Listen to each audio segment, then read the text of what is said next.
Sige, so may gabi day guys. So sinsya kayo, medyo saba no, naikuan nagtrabaho sa gawas sa akong kwarto. Okay, so problem na to karon is number 165. Work problem ni siya. ME board October 1994. So basahon na to. On one job, 2 power shovels excavate 2,000 cubic meters of earth. The larger shovel working 40 hours and the smaller for 35 hours. On another job, they remove 40,000 cubic meters, with the larger shovel working 70 hours and the smaller working 90 hours. How much earth can each remove in 1 hour working alone? Sige, so, 'di ba as we all know na sa work problems is naatay kuan, 'di ba?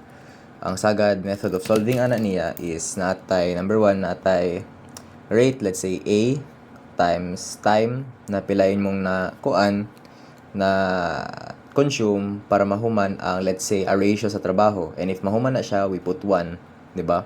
And if duha ka butang work alone at the same time, so we put AT plus rate pod sa another worker nya time equals pilay percent or pilay ratio sa nahuman ng trabaho, no. So pero in this case, as you can see, no, naatay pila man to, 2 power shovels. Unya sa first na nagtrabaho sila og 40 hours and 35 hours, 20,000 cubic meters ang ilahang na remove. However, kadtong nagtrabaho na sila og 70 hours o 90 hours, 40,000 na pud ilang na remove.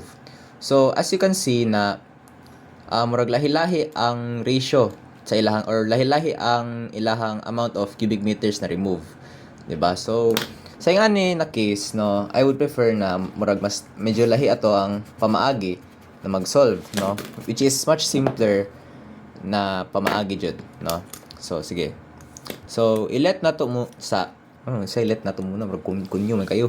So let's na to na capacity of S, no, murag nasulatan ako dito, no. So or nasulatan ako daan rather. So S equals capacity of smaller shovel.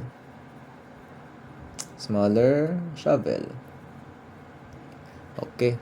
Unya ang L na to equals capacity of larger shovel.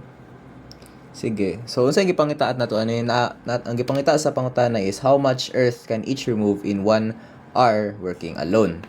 Sige. So natay duha ka scenario gihatag, no. So pwede ta makahimo og duha ka equation gikan ani niya, no. So first is sa condition sa 20,000 cubic meters. So first is ang larger shovel working for 40 hours. So 40 L plus ang isa is 35 hours, no, plus 35 S equals 20,000. Okay, so matik na tay kuan. Emphasize na ko na S na siya nya kani 5. Okay. Sige, so matik na tay equation 1, di ba? Anya sa second condition which is a 40,000, nanapod tay pila man sa larger shovel. So natay 70 hours for the larger shovel.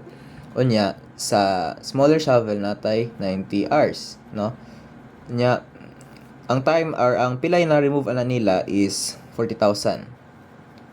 Okay, so matik na natay two equations. Nya as you all know, two equations to unknown, so diretso na tas calculate, no? So mode 5-1 natay 40 unya 35 equals to 20,000. Okay. So natay 70 na pod, 90 equals 40,000. Okay, so diretso makuha na nato pilay rate sa atong larger shovel which is or pila ka cubic meters ma-remove sa atong larger shovel which is 347.826 1 na lang meter cube, no.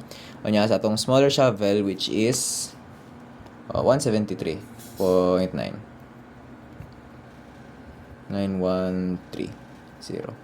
meter cube. Unya na siya ato ang answer. Sige, so if na pangutana, feel free to share lang. Ito, namin pangutana, pwede ra ko i-PM, pwede ra po i-comment sa baba, no? So, I think, mara to, depende yung makakapangita na po ko another problem for tonight. So, mo to. Thank you. Bye-bye.